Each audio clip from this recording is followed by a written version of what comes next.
Good morning, Scott Bass. Yeah.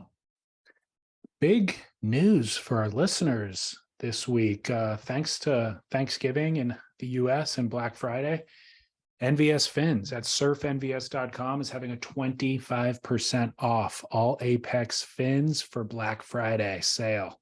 You know what? No promo is needed, and the sale will run through midnight on Monday, the 28th of November. So get over to NVS, surfnvs.com, 25% off all Apex fins. I'm sure people who have not purchased Apex fins yet, but they've heard about us talk about them for years. This is the opportunity to get off the fence. This is like 25% off. It's a no-brainer. The fins are already priced lower than most fins that you see on the shelf anyway. So definitely jump on that. It's a big kind of once in a long time deal. I've never seen them been discounted that much.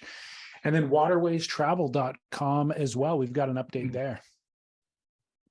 Yeah. Look, Waterways Travel, if you're going on a surf trip, you need to use the best and disregard the rest.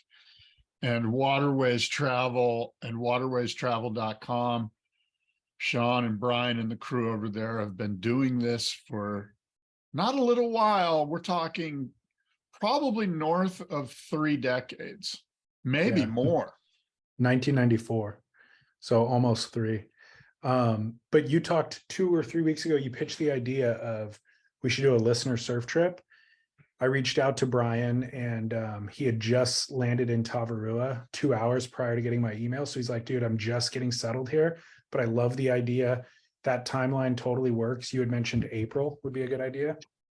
So yeah. He's like, let me get settled in here for a bit. Maybe on the way when I'm get back to the office, I'll put something together for you guys so you can understand pricing and your options and all that. So we will inform the listeners of the potentiality of that coming together finally.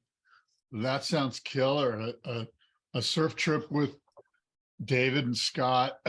And who knows, maybe we'll be getting spit out of the tube or screaming at our friends that are getting spit out of the tube. A spit surf trip in Central America, perhaps. Man, getting spit out of a tube is long overdue for me. Waterwaystravel.com. Hell yes. Yeah, guy. Yeah, friggin' guy. You know what? It's a yeah guy type of week because it's Thanksgiving week here in North America and the United States. I guess they don't do Thanksgiving overseas, do they? They don't have anything like that in New Zealand. Who, by the way, I haven't heard from our friend Rainbow in a while. Do they have a Thanksgiving in New Zealand? Do they have a Thanksgiving? Do they have some sort of like fall? Of course, it's not fall there, so they don't, but I wonder if in their fall, say in April, they have some sort of like harvest festival or something like that. And yeah, celebrating when the colonizers came over. Oh my God. I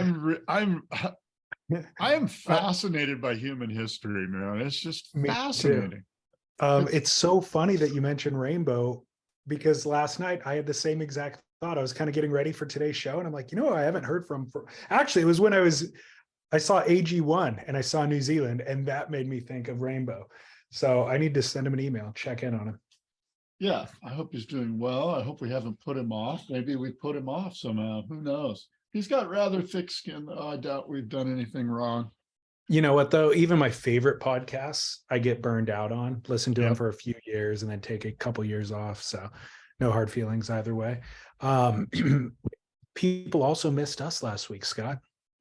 Well, that's kind. That's nice to hear. And I missed us. I mean, I missed us talking and having a moment. We tried, but I was derailed by a group of guys and gals that I was surfing with, and that's okay. It happens. Can you reveal where you were and what you were doing? Okay, yeah. So I was in Nicaragua. My wife and I took a little, kind of like a segunda luna de miel, like a second honeymoon, if you will, in Nicaragua. And I went to Room to Roam Experiences, which is, if you want to check out their website, it's roomtoroam.com. And they have these great locations, Bali, Costa Rica, Nicaragua, and they provide like if you want to do a trip with the wife where you're going to get to surf, but you also are going to want to spend time doing other things, the Room to Roam website's a cool thing. They have all these experiences. So we went to, as I mentioned, Nicaragua, and my wife and I went to Ometepe,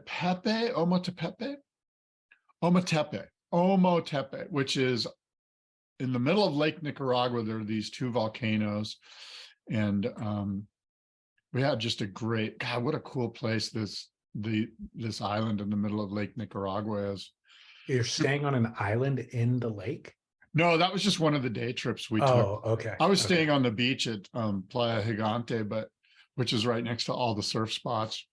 Yeah. But you know, my point is that you can surf and then you can take these day trips. You can do like half day trips or full day trips so that you can spend time with your significant other, but also get plenty of surfing in as well. So it's kind of a good hybrid surf trip. Did you actually get decent waves at all, or how's the surf? Well, the swell was kind of small. I got one day at Colorado's where I got a couple of little moments, you know, but overall the surf was basically 2 to 3 feet.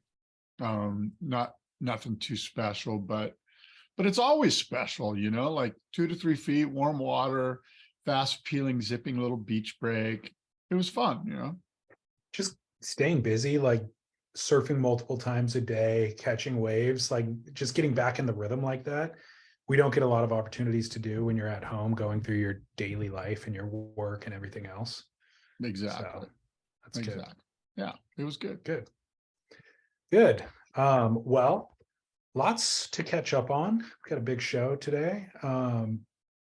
We're giving away that fireball fish. We should open with that. Dennis Jarvis will custom shape one for the winner on December 1st. That's part of our kind of thank you to our listeners who support us at $5 or $10 a month. So you could set up that subscription on surfsplendorpodcast.com if you want, and then be entered to win that. Anybody who's contributing in the month of November is entered to win. So if you aren't yet, no problem. Get in before the end of the month and we'll get you into that and randomly select a winner. And then of course, let me ask you a question. Is it possible that anyone can subscribe and be entered? Yes. I mean, anyone. Yes. So I could subscribe. I could subscribe and win this board. I've never once had to create rules for this, and I don't want to. So just play nice and don't subscribe. Okay. Well, maybe I'll just order a board from Dennis. Yeah. By the way, what did you bring to Nicaragua? I brought one board, and that was one, you know me, and the listeners might know this about me, but I like to travel without surfboards, which is funny. It's kind of ironic that I have all of these boards, but I just hate schlepping them around. Yeah. And as I've told you many times, all I'm really doing is a bottom turn anyway, and I can kind of do that on any board. And a lot of these spots have boards, like Room to Roam has tons of boards. But anyway, to answer your question, I brought a 6'2" Sunset surfboard shaped by Todd McFarland that he made me a while ago. It's a round tail thruster with a ton of concave in the tail. And it's a great little tri-fin that, it's kind of like my go-to tri-fin for beach breaks, for fast, legit, speedy waves that you have to fly and that have enough power and juice so that you don't need necessarily, a twin fin or a fish or whatever, where, there's plenty of speed inherent in the waves themselves. Yeah. And so a tri-fin feels real solid and real good. And so, yeah, that's what I wrote and I loved it. And I'm real stoked. Yeah. Still riding the 6'2" tri-fin. Yeah. That's my move from the 5'10". I've gone from the 5'10" to the 6'2". Yeah. Well, a couple of things. John's Gravity landed on the internet for 48 hours. We could discuss that. There was that localism article on Stab that a bunch of people sent us that we could discuss.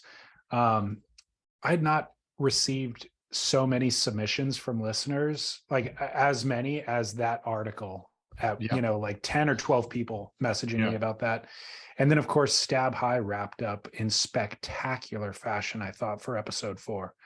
Rad. Yeah. So, well, what's the lead here? I guess Stab. Let's go I Stab think, High. yeah, Stab High. So lay it out for me, because I will admit I hadn't seen the final episode. Okay. You're in for a treat. Yeah. It really ends kind of with a bang. Sierra Kerr. I hate to spoil it for you since you haven't Well, seen no, it. I'm but kind of I'm kind of going to watch it right now while we Okay. talk, which is Well, wrong, but no, don't save it, because you should actually give it your full attention. okay. I'd hate to have you shortchange it. Yeah. Sierra Kerr absolutely shows up and blows up in a huge fashion. It was not only did she, I don't know if you saw the air, because Stab's been posting it a number of times from different angles. She does kind of unequivocally the greatest air that a female surfer has ever done. It's a full rotation air right into the flats and lands it completely buttery, no layback, no nothing. The section that she does it on is well overhead for her, and it is an end section, but it's like a hucking end section. So she's going fast. There's this close out at the end of the reef, and she just goes straight into the thing, and boom, projects towards the flats, full rotation, and just stomps it greasy. But she had already done a bunch of other airs that would have won the event throughout. So she showed up at the final, and the waves were really good for airs, and she just goes bang, bang, bang, and keeps elevating the game. And it's insane. And prior to that, I forget who one of the other competitors was, whether in the final, but she decided to go left, which wasn't as good of a wave, but she's just more confident landing airs on her backhand. And she's doing these small airs that, ultimately will net a 5-point score. And as we've seen so many times in WCT women's events, when it's at pipe and there's barreling waves, and then somebody goes and does turns and gets a 5. Well, then the other competitors go, shoot, I just got to get a 5-5. So then they go to turns, and ended up the final happens and nobody gets barreled at pipeline, basically. And I saw that starting to play out in this heat, and I was like, oh no, this cannot happen again. But then Sierra, boom, lays down the law with a 9, and then all the other girls realize, oh shoot, we got to step up. And Katie Simmers, there was a moment here that made me super excited to watch this rivalry develop for the next decade. Because Katie, she's fully capable, and she is just seething at the fact that Sierra's the one doing it and she's not. You could see her. She's actually irate, and she's a 16-year-old girl dropping F-bombs. Just like, I think Sierra paddled out from the big air that she won with, and Katie told her to F off. She's like, F you, Right. Yeah. And you see her also afterwards during the awards ceremony. I almost screenshotted her face, because she's sitting there with her arms folded, just seething. And then once the reveal happened, she knew Sierra was going to win. There didn't need to be judges involved. It was a foregone conclusion. But as soon as the champagne or whatever breaks out, the beers, and they're pouring them on Sierra's head, Katie drops all of that and celebrates for her. But her competitive spirit, you can absolutely see. What we see on the WSL so often, where the girls are just overwhelmingly kind and nice and reverential to all their other competitors, we got to see some actual tension and competitive fire here, which I absolutely loved. Well, that's cool. I'm looking forward to seeing it. And they tease a little bit of, I think Stabs had put a teaser on there, something about, did we just see the best air we've ever witnessed? And I'm wondering, is that the Sierra Kerr air? Yes. That's what they were teasing. Yeah. That was the most spectacular moment, I think, of the entire event. The men were doing more spectacular airs, but not mind-blowingly. Breakthrough. It just felt like a breakthrough. Yeah. Cool. So the Sierra Kerr, and perhaps the most kind of poignant moment was during the end credits, Josh Kerr crying over Oh, the really? celebration. Yeah, Oh, that's sweet. it really is. I mean, when she landed that air, everybody who was on the judges tower flipped out. Everybody in the water flipped out. And then back at the beach at the restaurant where they were watching it, it's like a long way away. So you could see it in the distance, or they were also streaming it on the TVs there. But that entire restaurant erupted. They just knew. One of the male competitors even said, I was looking at it live way out at the peak, and it looked huge from here. And if it looks huge from this distance, that means it was legit. And so then people are asking Josh, and Josh is he's like, to be honest, we would have found somewhere better to surf because of the way the wind is, and it's kind of like chunky. We wouldn't have just gone out here and like forced the issue and tried to learn airs. But this Yeah. competitive format actually progressed her abilities, and he's like, the fact that she actually showed up and delivered, I'm just really proud of her. And then Yeah. they show him crying at the end. That's cool. Really cool. I'm stoked to see that. And, it's good to see good things happen to good people. So I'm excited for Sierra and for Josh and I'm looking forward, as you mentioned, you know, I've, I don't think I've ever been as excited. I know I haven't ever been as excited for women's pro surfing. In fact, I've never been excited for women's pro surfing, except for I'm kind of excited. I mean, I've enjoyed some of the finals and stuff and some of the events, like especially at Honolulu Bay. There's been events that have been fun and that have had rivalries, but Caitlin Simmers is what she's going to bring to the table, I believe, is exciting, and I'm looking forward to seeing it. I will say I'm kind of bummed that I feel like old guard surfers like Stephanie Gilmore, Sally Fitzgibbons, I feel like Sally Fitzgibbons would be a good coach for Yeah. Caitlin Simmers.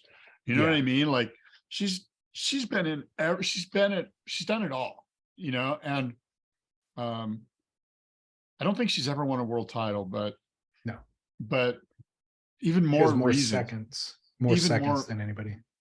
I think she'd be a great coach for Caitlin Simmers. But Well, I agree with you that I've never been more excited for women's surfing. And part of the reason, is there's, maybe Carissa Moore. I have a hard time thinking of anybody currently on the CT who could actually defend their standing against some of these young girls. I think Carissa Moore can, and they've certainly got competitive savvy that these young girls are just going to take time to learn.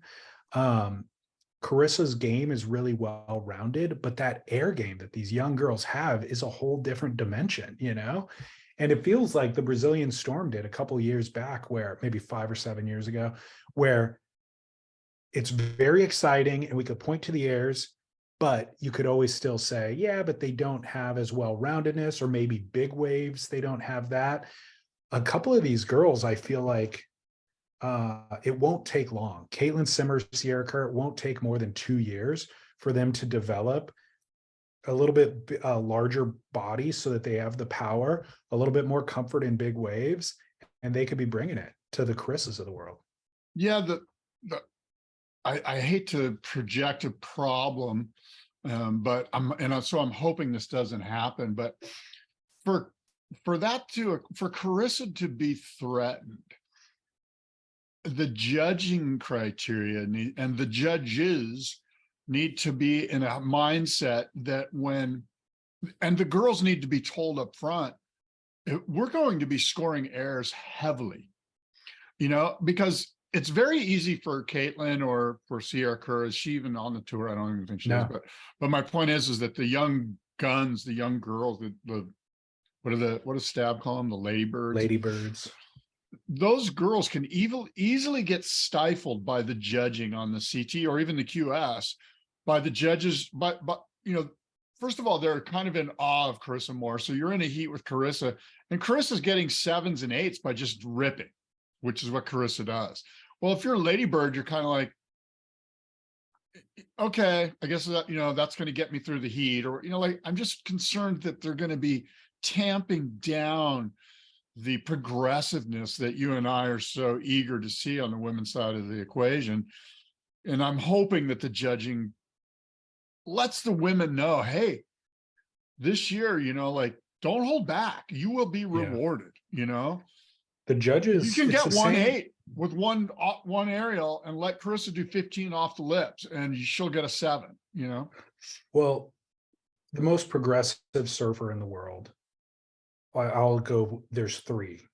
Right. Idolo, John, Felipe, full stop. Those are the 3 most progressive surfers in the world.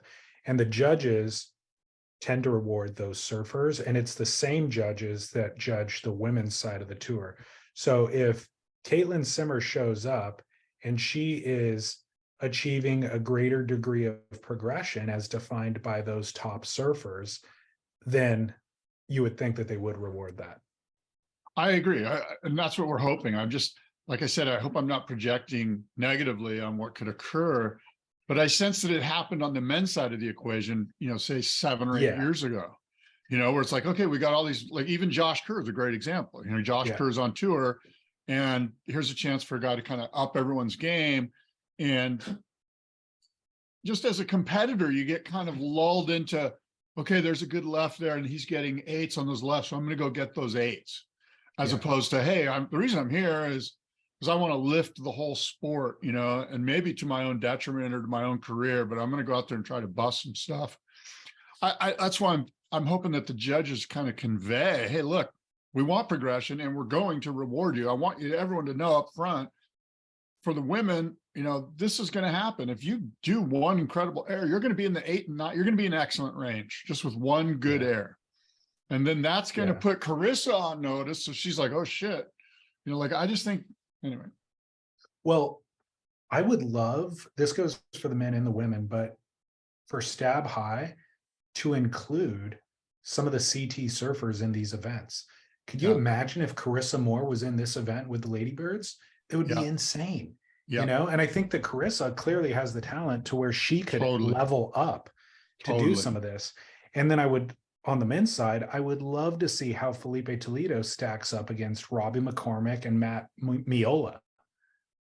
Yeah, and here's the thing too, is that it's a good time to do that. It seems like the WSL and the Vans Pipe Masters is sort of a great example of this. The WSL is willing to kind of look the other way if some of their surfers compete in non-sanctioned events. And the Stab High would obviously be a non-sanctioned event, but they're look, this thing is so incestuous. Stab's very close with what's going on with. They have an open line of communication.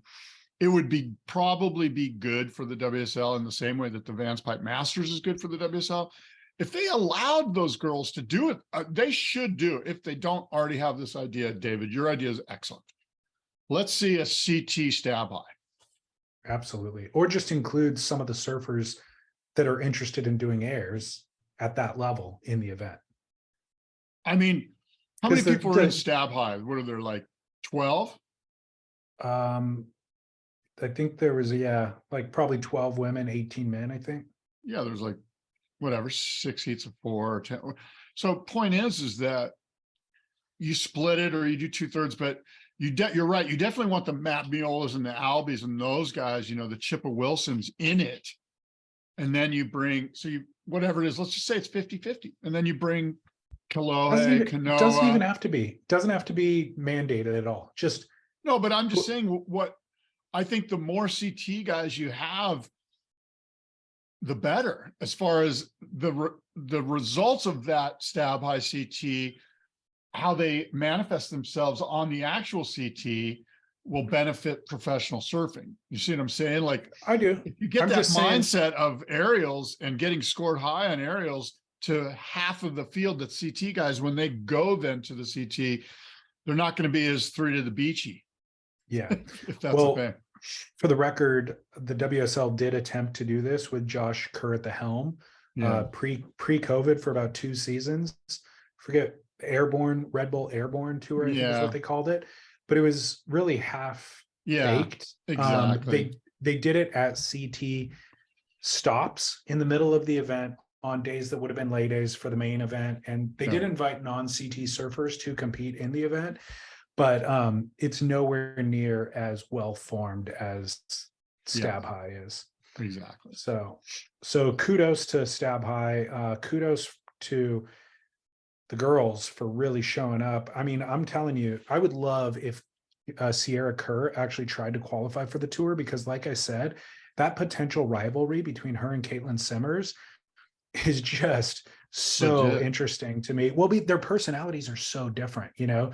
Sierra is as sweet as the day is long, and Caitlin's fiery as all get out, but they both surf so well and very differently as well, you know.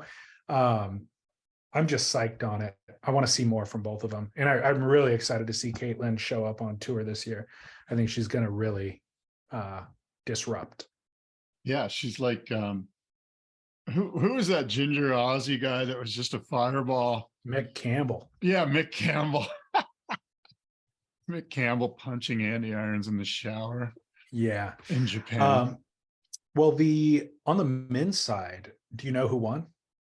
No, but let me take a guess. Go for it. I'm probably Matt Miola.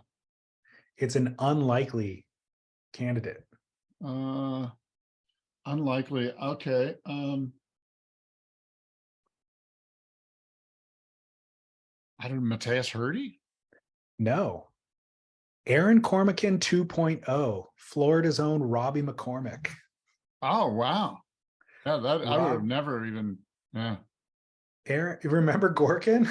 Oh, yeah. When he showed up and he just was ripping. It was like, who is this guy? I saw him, I was surfing like uppers a lot at that time. And there was the local guys out there who absolutely shred. Chris Ward, you know, whoever. Gorkin showed up and I was like, holy cow, this guy is on a different level, even beyond kind of what the local pros were doing. And then of course, all of his lost video stuff. But this is Robbie McCormick totally reminds me of Gorkin. Same style, same, you know, approach, tons of airs and stuff. Anyways, episode 3, Robbie McCormick has one session that is mind-blowing. Kind of like I was talking about Sierra Kerr. He lands every single wave that he tries something on, he lands. And it's any one of those would have won the heat. And they're all different types of airs. Alley-oop rotations, full rotations, different grabs, hitting the lip in weird places, doing 2-on-1 wave. Just the kid looks unstoppable. And he even mentioned, it's a Florida thing, but he was going for waves that nobody else was even looking at. Everybody was kind of complaining that the conditions weren't that great. He's sitting slightly inside and going on every little lump and then doing a giant air, you know? So that was episode 3. And then in episode 4, he took the win in kind of a hotly contested final. You know, there's definitely something to be said for East Coast chip on the shoulder thing, right? Like it's a real thing is what I'm saying. It is. Yeah. Yeah, it totally is. The caveat with that is, how are they going to do in big waves? Aaron Cormican, as an example, famously was afraid of big waves. And he even said it. He's just like, I don't surf big waves. I'm not interested. Kelly Slater has defied that. Of course, the Hobgoods have completely defied that. Todd Holland probably defied that. Jeff Crawford. Yeah. So there's a long list of people who kind of, it's paradoxical, but what's interesting is that by winning this event, Robbie gets a berth into the Vans Pipe Masters. Oh, really? That's cool. Yeah. You know, and I don't even know if it's a chip on the shoulder. It's more that they're just frothed out. It's almost more, it's not that they're like, oh, I can't believe they've disrespected me, I'll show them. It's more like, oh my God, the waves are so good. Let's go. We never have this at home. Like it's more of that, I think, than it is, you know, that they feel slighted or something. It's just that they're more stoked. Completely. They've been starved for waves for so long. And that was true at Lakey Peak for sure. By him going on every little wave, it was like a little chip shot to him is head high. That's the best wave of the year in Florida, you know? Exactly. So, but what's interesting is I don't remember a moment in surfing in a long time where maybe at least 5 years, could be 10, where somebody has kind of been plucked from obscurity like this, given an opportunity, meeting the opportunity, stealing the show entirely, and now has a chance to do the same thing at Pipeline. Like uh Moana Jones Jones. Wong Well, last year certainly had a moment like that, but we haven't heard anything from her in the last 8 months. Robbie McCormick, I had never heard of the kid until Stab High Costa Rica. I remembered him from that. He didn't win that event, but I was like, whoa, that kid's legit. Like, we'll see what he does with this little bit of limelight that he has. Gets invited back, boom, not only wins the thing, but like definitively kind of smokes a very, very impressive field of surfers, session after session after session. And I'm sure he's never surfed pipe before. So it'll be very interesting to see how that opportunity manifests for him. well, it sounds like an opportunity for a bet between you and I. I'm tired of losing bets. I mean, let me ask you this. Rasta Rob, does he get more points in the Vans Pipe Masters than Craig Anderson? Oof. That's a That's good a one, huh? tough one. That's kind of right there. Like that was a legit bet right there. Like this is a legit bet. I actually like the Rasta Rob McCormick side of the equation, to be honest with you. I'm Craig Anderson's too, like, I don't think he's got the competitive mojo. He's kind of more like, groovy hippie van life. Oh, it's not good there. Let's just go somewhere else. I miss my heat. He's way too aloof. Yeah, that's kind of the vibe. On But on what do you think? Would you take it's a Craig Anderson over Rasta Rob and the Vans Pipe Masters? Who gets more points? Not really. I mean, Rob on tenacity alone. I And know. and again, given the structure of the event, they get to Yeah. serve 3 heats each, Yeah. no matter how they place in those heats. Yeah. I could see that being long enough for Rasta to get a decent wave, or maybe get a couple of small waves that he gets scores on. Whereas Craig, I could see him sitting for the entirety of those 3 heats and not catching a wave. Not out of fear, but just out of being aloof. Well, maybe, I mean, as you mentioned, or as you know too, that those 3 heats are with the same 4 guys. So a lot of it depends on who you're in a heat with, So in other words, if you're in a heat with Baron Mamiya and Jamie O'Brien, Billy Kemper. Well, no, there's only going to be 2 Hawaiians in each heat. Oh, okay. And then Craig Anderson and some like more competitively driven Australian guy, or even no, it wouldn't be a Hawaiian. You could Crosby see how, Colapinto. Yeah, perfect. So, when you're placing, and by the way, this format's great for betting. Not that I don't condone betting, but I was just thinking about it as you and I made this up, because it's all based on points. Like you could bet this guy over that guy just based on total points, 3 heats. But I forget where I was going with that. But yeah, oh no. So whatever your draw is, whoever's in your heat, that's kind of crucial. Like if you or I were to choose Rob over Craig, a lot of it could be, well, shit, Craig's got Johnny Boy, Mickey Nielsen and Marvin Foster in his heat. Good luck. Yeah, I'll be interested to see how that pans out for Rob. When I was saying it'd be interesting to see Felipe or Idolo at Stab High, it was with Rob's performance in mind, because I think Rob would have won. Like when I think about watching Felipe and Idolo go ham on an air session, it's no better than what I saw Rasta Rob do out there. Yeah. And there is the opportunity that, they level each other up. Felipe sees Rob doing what he does, and then Felipe gets even more creative or something. And that's really what you want to see. Exactly. That's why I want the Felipe hope. there. Exactly. Yeah. That's the hope, because those guys aren't really getting pushed. I mean, I guess those 3 guys push themselves, and maybe you throw Gabby in there too, but They're not, they have guys that are like, I don't even, they've got this, I don't even care how I do. I'm going to go out there and bust massive errors and take a bong load afterwards. Like, I don't care. You know what I mean? Like, they're just not CT guys. They're just cruisy aerial dudes. Not even afterwards, by the way. Yeah, Nathan yeah, Florence, exactly. during one of the cutaway shots, Nathan Florence even says, or not Nathan Florence, Nathan Fletcher, he's like, looks like Robbie's edible just kicked in. Look, I don't condone drug taking. And I'm not, I don't know what I'm talking about regarding THC. And I was never involved in any of that edibles, any of that stuff, but what the reason I'm bringing this up is that it must be so much easier to bring weed internationally now if they're just in edibles. Yeah, like totally. It's just a gummy bear, Yeah. Well, Alex Smith, this is kind of a side story, but a listener sent me a screenshot. They're like, look at Alex Smith's story. Alex Smith posted a bunch of supplements that he's taking, and on them, or in that batch, is something that's a banned substance from WADA.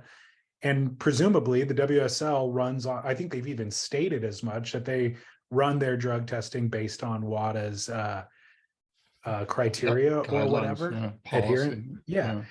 And it's like, Alex Smith has been competing up until very recently. I mean, who knows if he is this season, but he was in last season's events in Hawaii. So are they checking that? Are they testing it all? I mean, Joel Tudor won world titles for that. You know what I mean? Like, are they just not testing? Yeah, I mean, in my mind, who cares? I don't test them because it's not really a sport. I'm not arguing that they should. Yeah. Just saying, if they're arguing that they do, then your athletes are posting it on social media constantly. You're right. And it's kind of a non-story. Like, nobody really cares, except, who cares? The ISA. Because once you start dealing with the Olympics, now you're getting into some real stuff. And I think the WSL is like, I wish it would just go away. Not that they're like for or against it, but they're trying to bring focus on, Gabe versus John.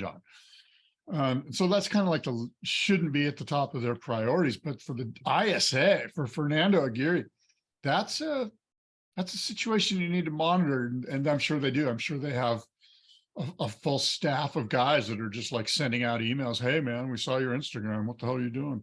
Right. And I don't think Alex Smith is interested in surfing in the Olympics or in contention in any way, shape, or form, but he is competing in WSL events. Who has a policy. It's amazing the nature of supplements and and how easy it is for somebody to unknowingly be in violation. Like, oh shit, right. I didn't know. This thing had that in it. Anyway. Well, it's strange that weed would even be banned as a substance, as if it's an a performance enhancer. You know, what does it enhance? It enhances like Dorito intake and sleeping and making Apocalypse Now the best movie ever. Yeah. Well, congrats to, first of all, Stab for pulling off another successful, super entertaining event. Congrats to the winners, and great event. Yeah, for sure. Did you get a chance to revisit that localism article? I did. Should we discuss it? Yeah, let's discuss it. Sure. So again, this came from listeners probably about a month ago. I think it got published on Stab Magazine it was just a reader submission from a reader named Old Toenail. Never identified himself, goes by the pseudonym. I'm presuming Old Toenail is not his given name. This is a safe bet. Yeah, but I think Sam McIntosh prefaced the article and said, hey, we get reader submissions all the time, and none of them make it to print. And this one was well worth sharing with you guys. Okay, and, let's just start there, because is it really what Sam says it is? Just a random email. Oh. Or was it like actually because it reads like a creative writing project for for somebody that's, you know what I mean? Like I'm not saying it isn't, and I hope it is, but I also was reading it and going, God, this is almost feels like it could have been done by, somebody like Chaz or like somebody that's, Jamie Brisick or something, and just didn't want his name on it or something. You know what I mean? Well, okay, then And it's all not, and it's all fictional. that's interesting. If it's fiction, it's incredibly convincing as nonfiction. And the other thing is there's enough, you and I know exactly the spot that he's talking about and where he lives. Now, the question is, will you say that spot? No, of course not. Why not? But it's not my business to share that spot. That's right. Well, there's two spots, right? There's the Pacific Northwest spot that we know, and there's the spot in California where old Toenail's buddy got put in jail for. He grew up in the Pacific Northwest, but where he's currently writing from and living is a different spot. He blew into. That's what he did. Right. He blew into town. He's a blow. Exactly. So my question to you is, let's presume this is nonfiction. Okay. We know who the professional writers are of a certain age demographic, and I can't think of one who lives in that area with that experience, who has this professional writing ability. I don't know of any writers in that area, basically. Well, what I'm saying is that there could be a professional writer, a journalist, so to speak, that's like, you know what, there are all of these issues in surfing right now surrounding these themes that he brought out, like capitalist society, lack of work, too many COVID newbies in the water, like maybe I can craft a piece that touches on all of these themes, and I'll do it through the framework, through the lens of this character known as Old Toenail. It could be Nick Carroll explaining what he's exactly living with in Australia, but just converting the location. That would be that's a stretch. I'm feeling like it's more like a like a Californian that is wanting to touch on all of these things and crafted this thing. Like, I think it could be legitimate. I do too. Submission. I do too. What did you? So I'll go ahead. I've got a couple of paragraphs that I pulled that I thought were interesting. Please. So the reason why we're bringing this up, by the way, the reason why so many listeners sent it to us is the entire culture and rules, quote unquote, unspoken rules of the surf experience have changed so drastically in the last 5 years. And this kind of new wave of surfers, Val surfers, and a lot of the communication or the messaging that you see happening on social media is of the mindset that the ocean, nobody owns the ocean. It's free for all. Everybody deserves an opportunity. And so then you have this kind of other old school mentality of saying, no, it's always been done this way. So where I kind of want to enter this conversation is by acknowledging that those Vals will quickly realize that there is a need for order. If you just go into any situation, any social structure, and don't have any order at all, chaos ensues. And by the way, violence, pandemonium is quickly to follow. And so the rules that are in place in surfing are based on kind of nature. It's based on a meritocracy. It's based on experience. The most experienced people kind of, because they have the most experience, they understand the order and they share that order with the younger, newer people, and that gets passed down. So unfortunately, sometimes it gets taken to an extreme where it becomes, quote, localism, and violence happens and people have to regulate. But that's not necessarily what you and I grew up with or what we're advocating for. I think what's unspoken is that we're advocating for the order. The order is something that serves a really important purpose.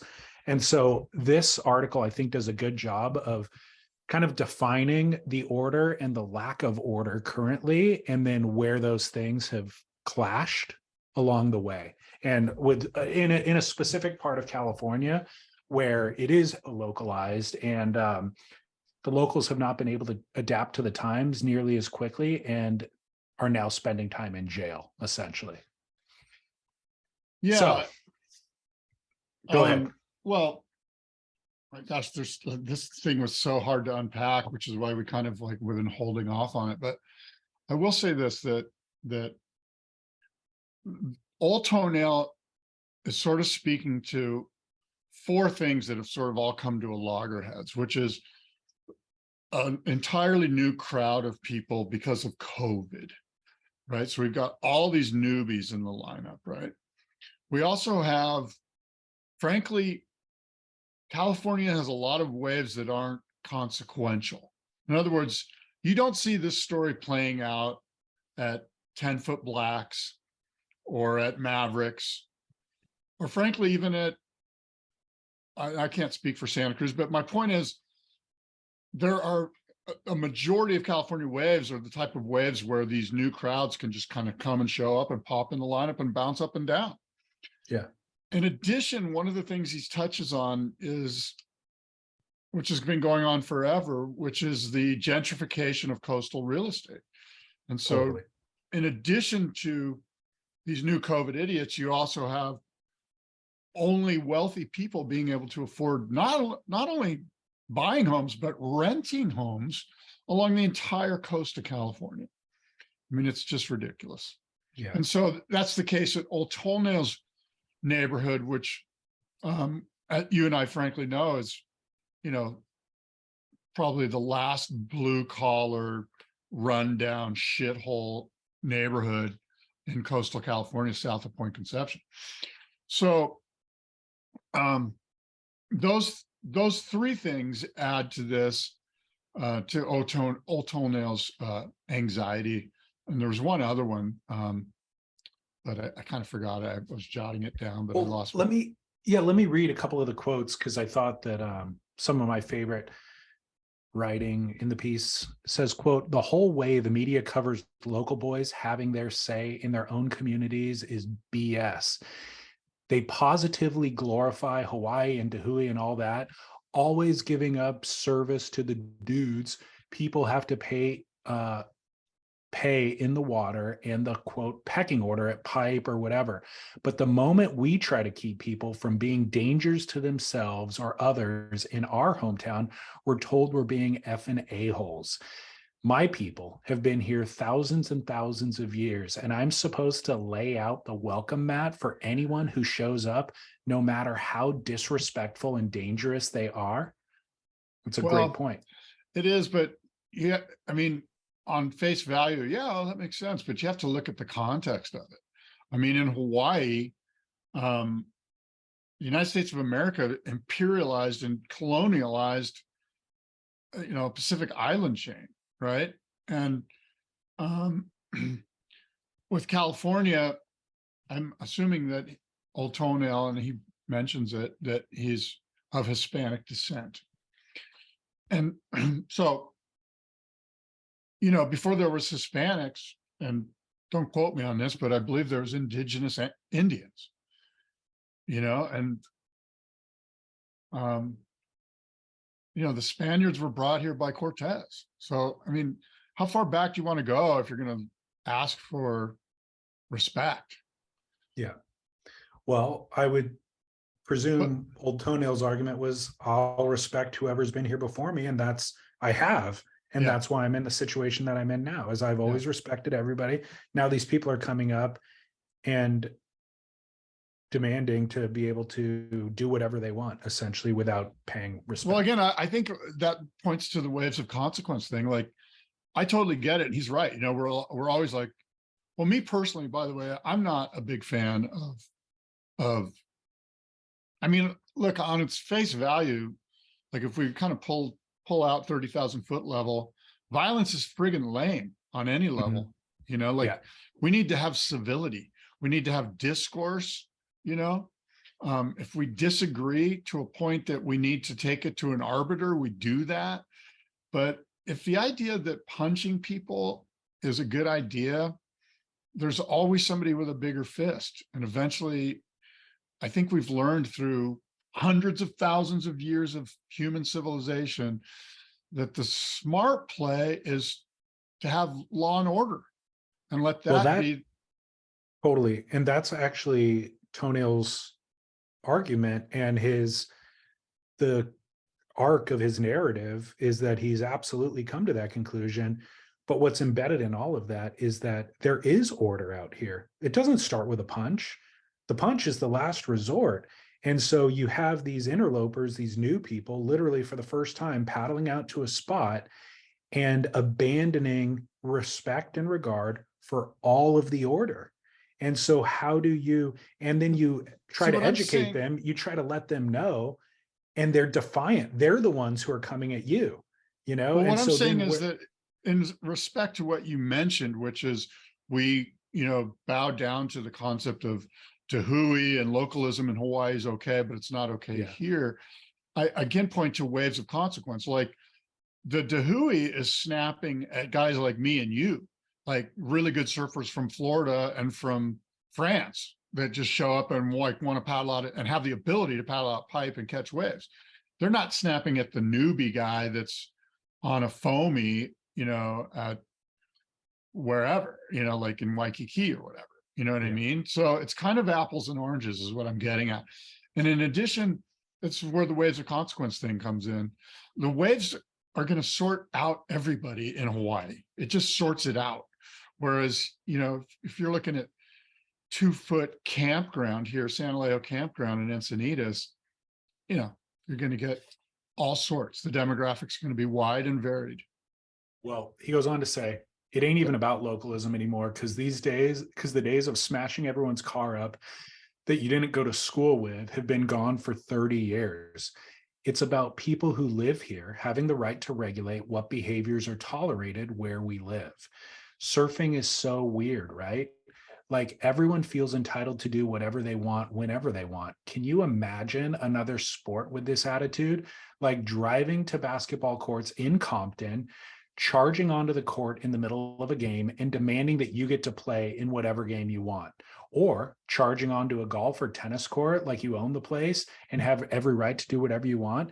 That sense of entitlement to be and do whatever you want, wherever you want, is such a white thing. Yeah, it's kind of lame. I mean, surfers are the worst. This just kept leading me to that phrase that surfers are the worst. This piece, and I do want to acknowledge that it's great that there's some evolution in the story for Old Toenail and his attitude towards it all, and he seems to be in a better place spiritually because of it.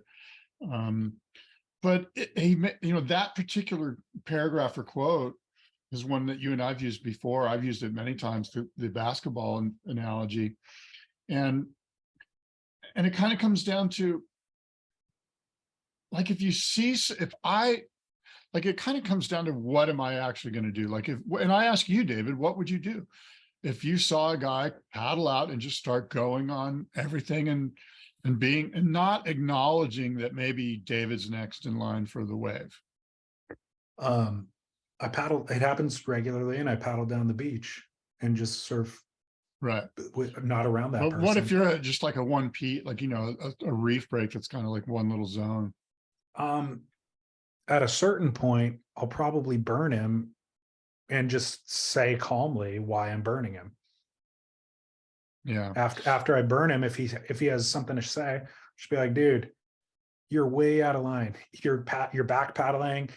You're absolutely not taking your turn. You're Okay, out of line. Let me give you a suggestion. Yeah.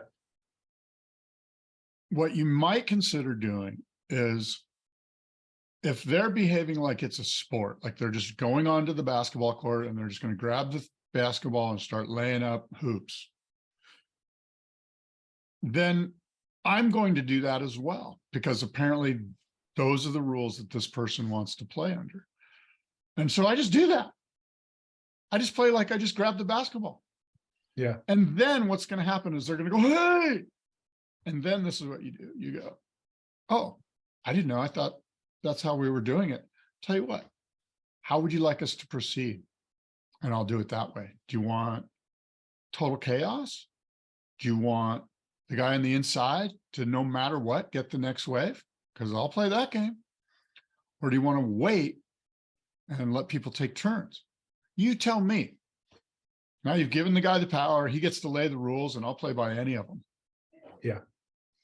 That's a great method too. And ultimately, kind of as I started this discussion, we'll end up with the situation that we currently have developed, or prior to the vows. Yeah. That person will think through all the options and go, hey, I guess order does make sense. Okay, well, who do we put at the top of the hierarchy?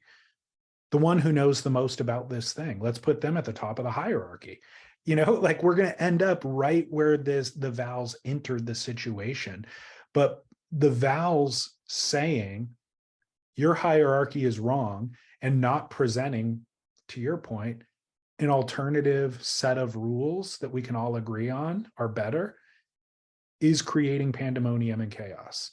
And them then, throughout this story, them continually being the instigators of the conflict, calling the cops throughout the conflict, litigating throughout the conflict, is additional problems. If the cops come to your beach and arrest you, you've done something wrong. I don't care. Like, in other words, the vow didn't call the cop because you burned him. The vow called the cop because you punched him. That's why you're getting arrested. Right. So, but in the couple of scenarios that Old Toenail gives, where the cops did get called, there is a lot of avoidance of confrontation from the local up until it boils over. And the violence was actually instigated in the one case by the vow. And I'll kind of give the short story. The old local, 65-year-old, skinny, 125-pound dude gets burned by a vow who's never surfed there before, the adult, and the adult's son, teenage son. After a couple of times, the teenage son burns the local. The local holds the kid's rail and pushes him off the back of the wave and continues to surf. Then he's in the parking lot at his car getting changed with his wetsuit down, so he's actually naked. And the vow dad walks up and starts raining down punches on the 65-year-old, 125-pound dude. So that old man is getting punched in the head, has no idea what's going on, reaches into his truck, grabs a drywall knife, and swings it in the direction where the punches are coming from. It slices the vow down the face, splits his face wide open, and that guy calls the cops. 65-year-old gets arrested, and he's going to end up doing, I think, 10 years in jail, because they were able to come up with 3 or 4 different counts.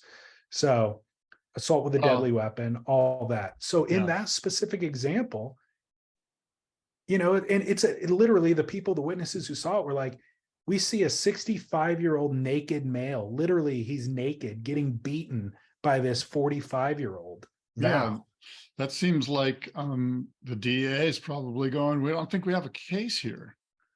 Right. I don't think we have a case here. You're allowed to defend yourself. Well, I'm not saying you're allowed to use, a knife, but he did use a knife. I know, but and he might have had priors. Exactly. Yeah, exactly. That's kind of, I think, where this was going, right? As I recall. But anyway, I'm not an attorney. I'm not a criminal attorney. I'm no attorney at all. So I don't, know the vagaries of how the law is going to play out. But I sense that was the old guy's first mistake throwing the kid off the wave. And by the way, in hindsight, that's a mistake. I've done that 100 times. I mean, I don't think in hindsight that's a mistake, but that doesn't warrant being punched in the face. It doesn't. I don't even think I think it's kind of like what Old Toenail's talking about. Like, that's just kind of, that's what happens. Totally. If you drop in, somebody's going to grab your rail and throw you out the back. That happens every day. Totally. Yeah. So it's, again, you and I don't have to come to a conclusion on arguing this detail, but it's an interesting story from Old Toenail, again, that identifies exactly what you and I are talking about. Is there's this set of rules, And the locals in this case kind of have accommodated a lot of this change, and they're not enforcing a lot of these rules. And now you have somebody showing up for the first time, breaking the rules, then being the ones to instigate the violence. But then once they finally are received with retribution, immediately calling the cops and pursuing the full extent of. And kind of what's great about surfing and these rules that we have is this is a sanctuary where we're self-governed, and we can just kind of all agree we want to do this thing, and we want to be able to share this thing with one another. So we've governed these rules to live within so that we don't have to call the cops, so that we don't have to get involved with all of that bureaucratic, litigious bullcrap that exists on land. So in the sanctuary, let's just self-regulate.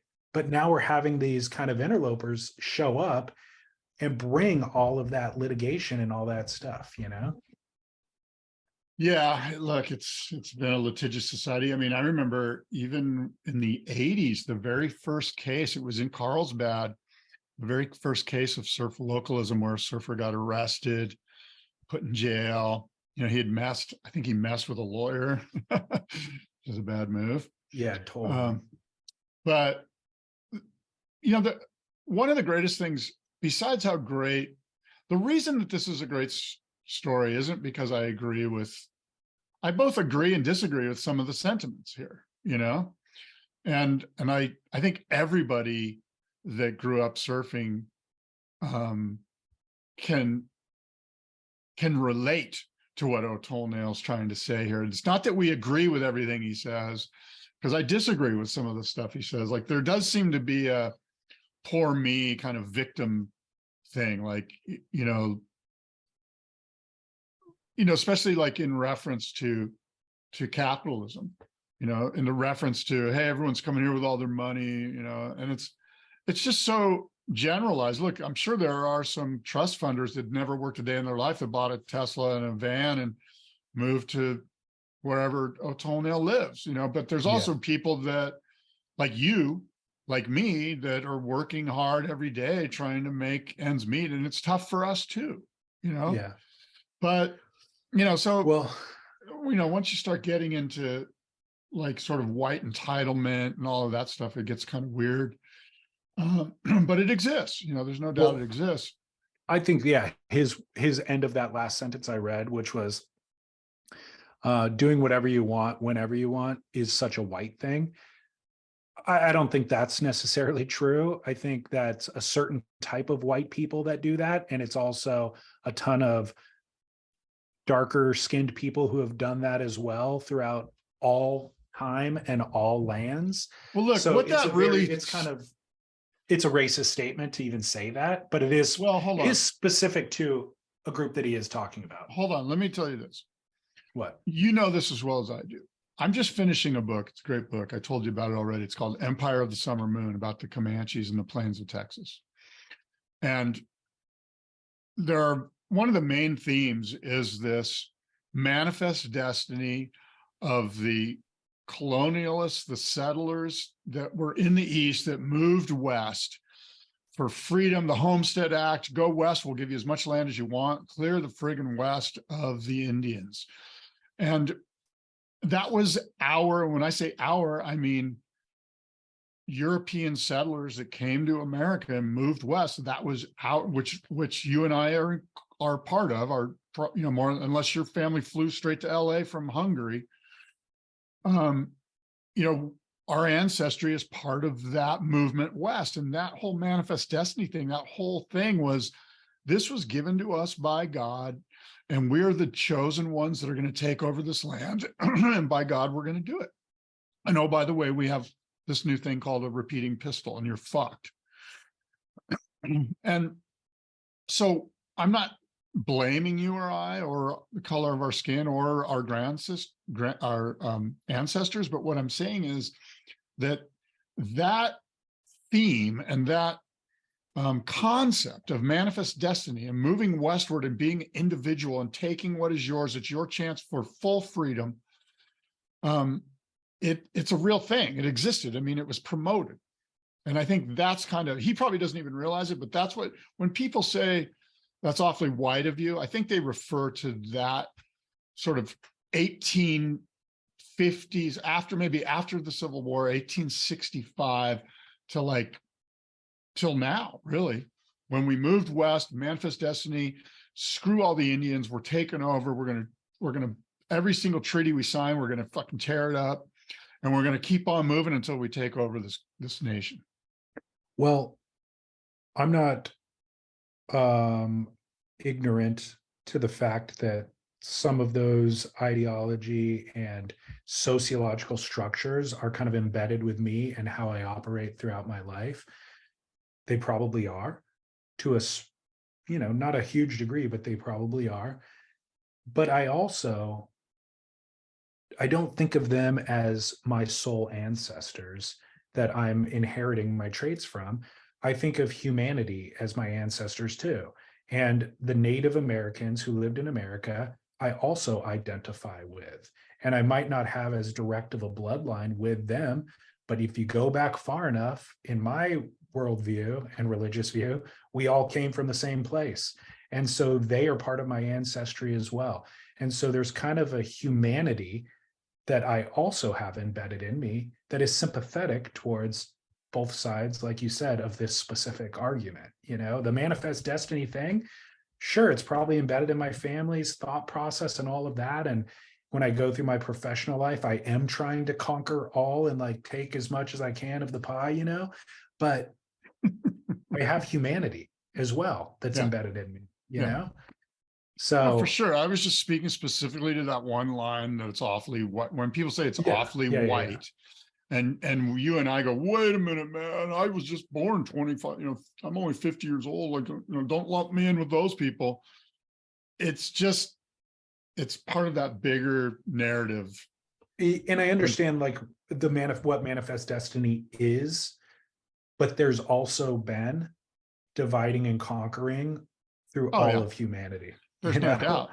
And like look, that's a part of humanity. Let's be clear that the Indians were complete, what you and I would call savages, based on the way that they treated each other. I mean, it's no secret. Other Indian tribes. Yeah, other Indian tribes just hated each other. Like they hated each other so much that many of them were willing to join the white man as scouts to move through and conquer, the enemy of my enemy is my enemy, or whatever. What's that saying?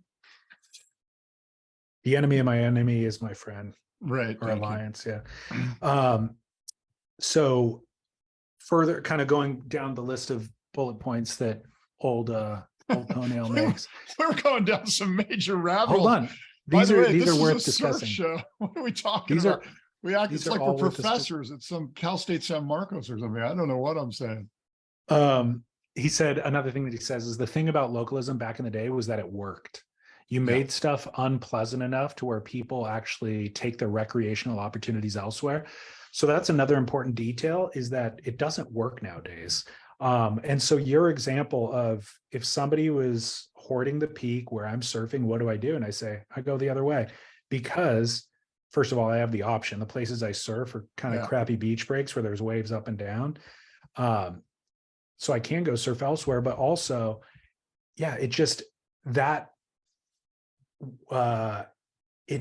there's too many people, and the spots that we're talking about, like trying to regulate Malibu, it's a lost cause. You know what I mean? And so it just doesn't work in the way that it used to. I agree. And I mean, that kind of goes back to waves of consequences. Like if you're trying to regulate Malibu, go surf Mavericks if you want waves by yourself, even though, Mavericks is packed, but you're not. Yeah. Well, the other thing about this that I guess was my biggest epiphany that I knew it, I just hadn't thought about it prior, was he says, getting schooled made me a better surfer and it made me a better person. I lament the fact that my own son likely won't get slapped if he deserves one. And so I said that there's this sociological structure in surfing where we all agreed, this sanctuary, we all agree to these rules. What's shocking to me is that the Vals don't recognize that the Vals who live under other people's rules and regulations in the real world don't recognize that this sanctuary is kind of like, it's a Garden of Eden, and we can all participate and benefit from, become better, become more elevated, like,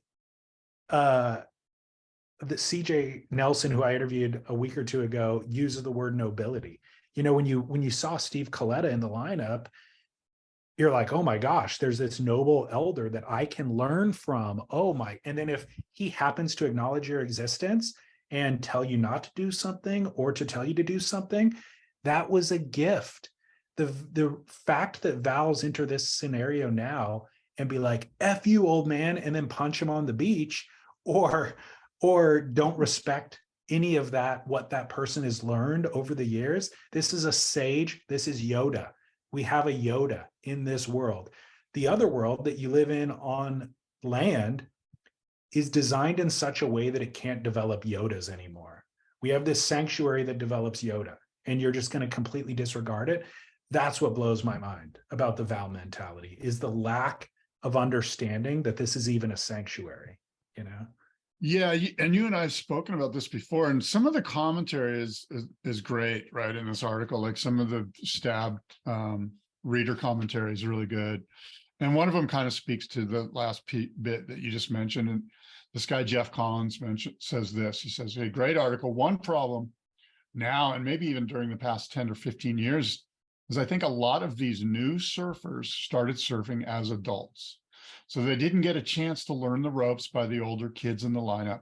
I and most everyone else who surfed from my little beach town started as a kid, 8 to 12 years old, and we would be scared shitless of the high school kids who already knew the proper etiquette and who would freely tell us the do's and don'ts." And that's kind of what I think you're speaking to, is that you've got 25 to 35-year-olds that are like not only not listening to you, but probably captains of industry in some tech space, and just like, have larger than life egos that which we all do, but which carry out into the water. And and sometimes That's a good point. frankly, I think they don't even know. Like I sometimes go, is this like a ski run to them? Did they just get off a lift and they're like, everybody go, we're going down the mountain together, It totally is. Well, O'Toole does find a bit of resolution in his own life. And so I'm going to wrap up with him saying, "My days are so much better feeling calm and appreciative of the gift that is being able to huck myself off a continent every single morning to slide a few waves in before work, then flooding my body with cortisol after getting into it with somebody over some surf etiquette infraction or another. Looking back over the past 30 odd years, I can remember every single physical and verbal altercation that I engaged in like it just happened, complete with elevated pulse and shortened breath. On the flip side, I can't remember a single one of the conflicts that I avoided." Yeah, that's great. And that's one of those paragraphs that makes me go, okay, this guy's a professional writer. Like this feels like he started out as Old Toenail, and then 5 days into his writing exercise, he kind of turned into this sage. Trimmed, pedicured toenail. Manicured, pedicured. But that's such a great point, like, because basically he's just replaying all the resentments in his head. It's just like a friggin' VHS machine.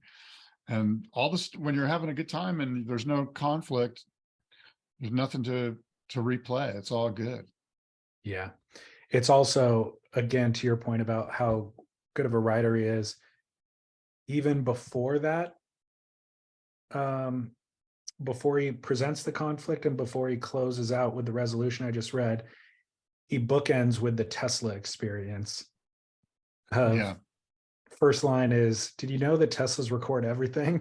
And the closing line is about him getting busted for having the same old grappling match with himself that he's been having throughout the whole piece. Which is also very relatable, Totally. Completely. I've told you many times that the area for the greatest spiritual growth and the greatest spiritual retardation is in the surf, having to deal with all of us, myself, having to deal with myself, really. Completely. Well, it's a good piece.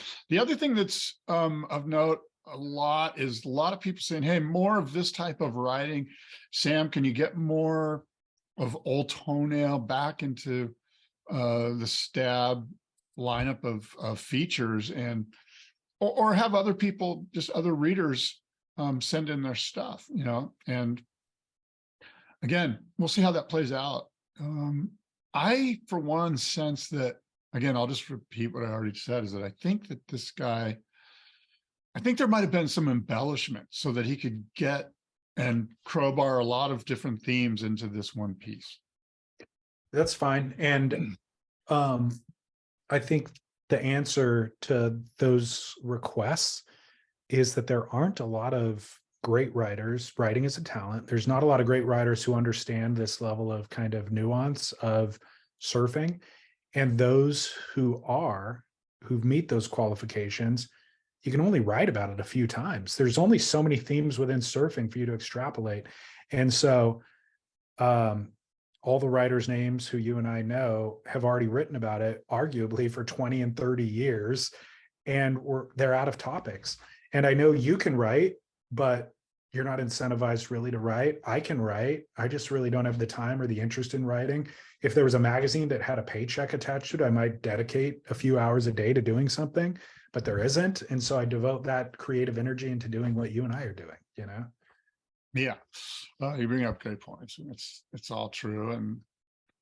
And we'll see, like there's some people that maybe will have some things they want to share and are as good as writers or worthy writers, and willing to do it for free. Yeah, we'll put it out there. I mean, Old Toenail has, I'm sure, 5 or 6 or 10 more pieces in him that could be of similar quality and similar interest, but there just aren't that many in the surf world. And then you end up, because you've developed a reputation as a good writer, then they're like, okay, well, why don't you cover a contest? And you're like, oh no. And then it's all downhill from there. Oh Lordy. Is there anything worse than covering a contest? No. Nope. No. We're past our allotted time, but do you want to comment on Gravity, John Florence's latest? Well, I watched it. I just randomly watched it yesterday, and it was fascinating. I really enjoyed it. Oh, by the way, 2 weeks ago when we last spoke, I said Nathan Florence is my new favorite Florence.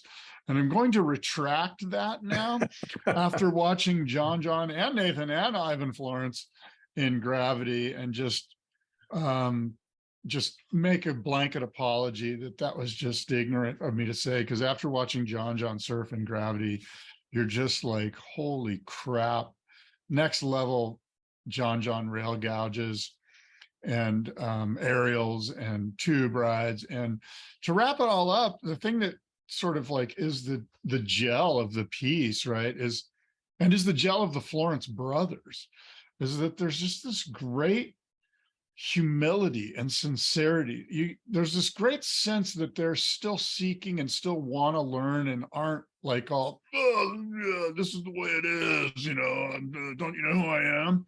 There's a real sense of like I say, humility, like of a desire to learn and be teachable, and to not be thinking so much. There's an old saying, right? Something like humility is it's not about thinking about, what is that saying? It's something I'm about, not sure. I'm kind of blowing it. I'm going to blow it, but it goes along the lines of, humility isn't thinking less of yourself. It's about thinking of yourself less.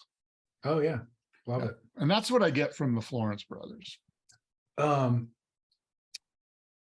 gel beyond what you're saying in this piece is waves of consequence. Like, you watch it and you go, God, those carves, nobody does those carves better. Those airs, nobody's doing better airs.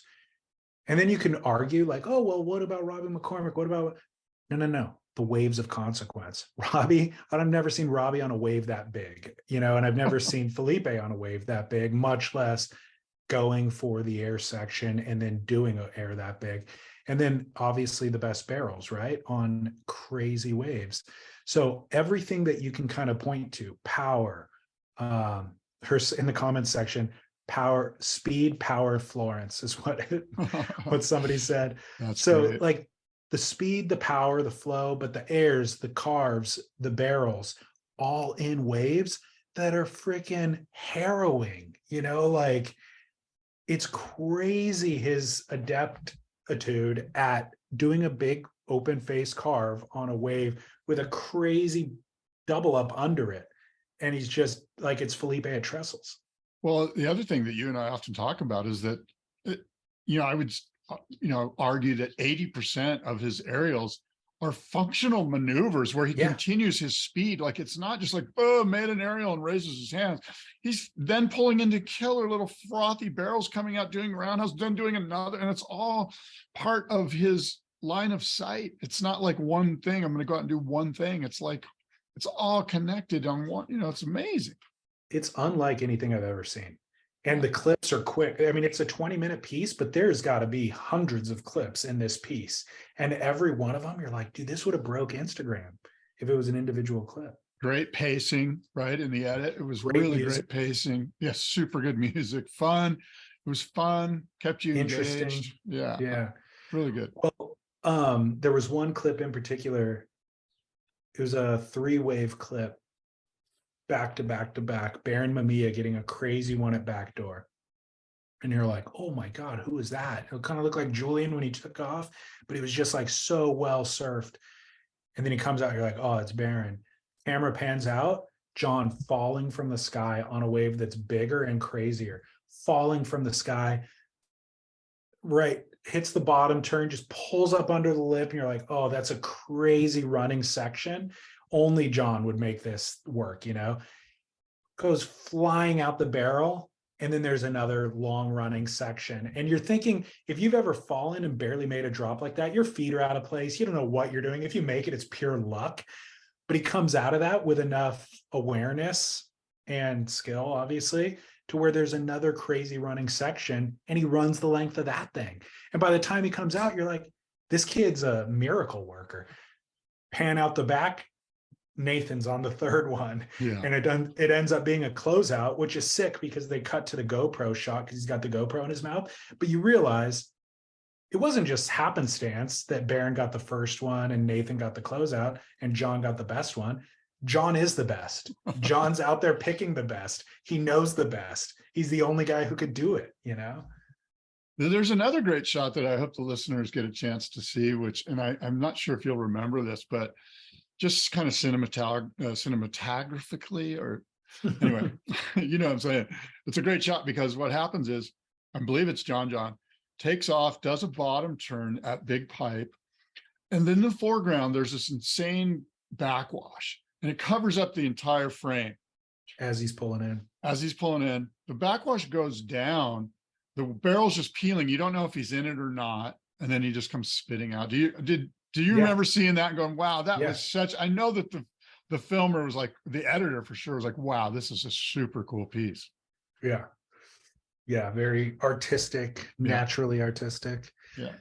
Well, the other thing that you brought up, which I actually thought about too, you were saying Nathan was your favorite surfer and you're retracting that. Yes. It made me, the way that they manage both of their careers and the amount of exposure that they give to the viewer made me think about brand image, essentially, and how John has so perfectly curated his image and his identity in the surf space. And by creating his own brand, he's able to actually fully control it now. And he's not, subject to Hurley's latest board short release campaign or anything like that. But by John opting to hold all of those clips from 1 year ago, by the way, and build a big piece, it's intentional and it's totally different. And so Nathan Florence's strategy isn't wrong, like Nathan keeping himself exposed in our face 3 times a week or whatever it is also proving to be beneficial for him. But the way that John's doing it is akin to art. It feels like he's living his life artfully, but then also living his life in a way that he wants to live it, so that he's not subject to the algorithms. He's not subject to our demands. He's going to do it on his terms artfully, doing the things that he wants to do, and we will be grateful to receive whatever we receive. Yeah, it's amazing. And on top of all that, it's just so authentic. Like when you said he's sort of curated it and he's done a little bit of that, but it's just, I guess that's what you get when you get to own your own brand, is that you just be yourself, and his pure self is just so incredible. And so it's so much fun for us to be a part of, you know? Yeah. I've got a Yeah. name for you. Okay. I've John Nathan. I've John Nathan. Would that be a name for a brand? I've John Nathan. It's a Ivan, mouthful. John, and Nathan all together, the Florence brothers. I've John Nathan. Well, turns out they already do share a name. It's true. Florence. Good Florence. Point. Yeah. Well, that movie Gravity was only available on Stab Premium for 48 hours. So you've already missed your window to watch it, but it will be available to purchase, I believe, on iTunes, maybe elsewhere. And all the proceeds of the film go towards supporting the North Shore or the junior lifeguards on Oahu. Yeah. Look, good So stuff. noble mission. I'm glad that I got to watch it and talk about it. And it's kind of part of being a Stab Premium member, which you and I are plugging Stab constantly. At some point, they're going to send us something like I don't know. You know what I'd really like them to send us? Tell me. A case of wax. Perfect. I'm always running out of wax, man. Always running out of wax. I want a case of cool water, you know, whatever they have laying around. I'm sure they have cases laying around. I'm sure you have preferences. What's your preference? I'll take any wax, but I kind of like Sticky Bumps cool water. Yeah. Kind of a Sticky Bumps guy. Me too. I'm a Sticky Bumps guy all the way. Actually, look at what I got right here from my last Hawaii trip. Sticky Bumps. I don't need it here, but do you like foo? I'm sure I do. I don't think I've ever used it. Isn't that from Brazil? Yeah, it's that super, super tacky top coat. Yeah, bubblegum has stuff like that. So I'm kind of I'm also a bubblegum guy for that last little tacky top coat. But I think Sticky Bumps has one too. They call goo. yeah, I'm not a fan of any of it. It's so freaking tacky. Like you wax and you pull the wax off, and it's literally a string of material. That's how tacky it is. Well, I find it gets everywhere. I find the problem with it is that when you like, for instance, if you take a board to warm climates, it just turns into like mud. You know, it almost gets slippery. You know what I mean? The top coat? Yeah. Because it just gets so melty when it gets melty, when it gets kind of melty and warm, it just turns into mud. Yeah. Well, I would say that Gravity is the must-see moment, but because it's not available yet for the listeners who haven't seen it, I'm going to go with something else. Van's YouTube channel. They're doing a series of competitor profiles for the upcoming Pipe Masters. Yeah. And I think they're really good. They're 5 minutes long each. It's kind of just the right amount of time to get to know some of these people, but there are people who I would like to touch base with, like the Craig Anderson one. I was curious to see him because I haven't seen him for a long time. Betty Lou Sakura Johnson, that was a great little piece. I would like to get to know her. I had not really gotten to know her previously, so that was cool. They've got one with Pua DeSoto, one with Matt Miola, Crosby Colapinto, Bethany Hamilton, Ivan Florence, Kala Grace, and Michael February. So I think they're releasing them every couple of days. They probably won't do all the competitors, but Van's YouTube channel, you could check all that out. Let me ask you this. Is Kelly Slater in the Vans Pipe Masters? I know. I don't know. I know. I was looking this morning. I was like, I don't really recall seeing him. Like, why isn't he? He's got to be in the Vans. He's got to be. I mean, if he isn't, that's a full Chaz article that should have already been written. I think that his name probably was there, and our brains just glossed over it. I've been searching as we've been speaking. I've been doing searches for the invite list. The only thing that comes up is the videos on Stab, and you have to kind of fast forward, but I didn't do it. Well, I just pulled up their website, so I'll try to find it, but it doesn't have a list of the competitors. No, it doesn't. I already did all this. And the only place you can get the list of competitors is on the Stab video of the you know, the Yeah. show that they put together with Nathan, and Yeah. That's annoying. that is. Yeah. I would bet money. If you want another bet, I would bet money Kelly's invited. All right. Well, we'll see. We'll see. Okay. Well, look, David, we've said a lot. We're only, gosh, what are we, like 2.5 weeks 90. away? Yeah, the 8th, I think. The 8th of December. And we'll see how it goes. The North Pacific is alive and active, and we should be getting some surf for sure in Hawaii. Hopefully some stuff comes down to our way. And yeah, well, look, David, until next time, adios and aloha.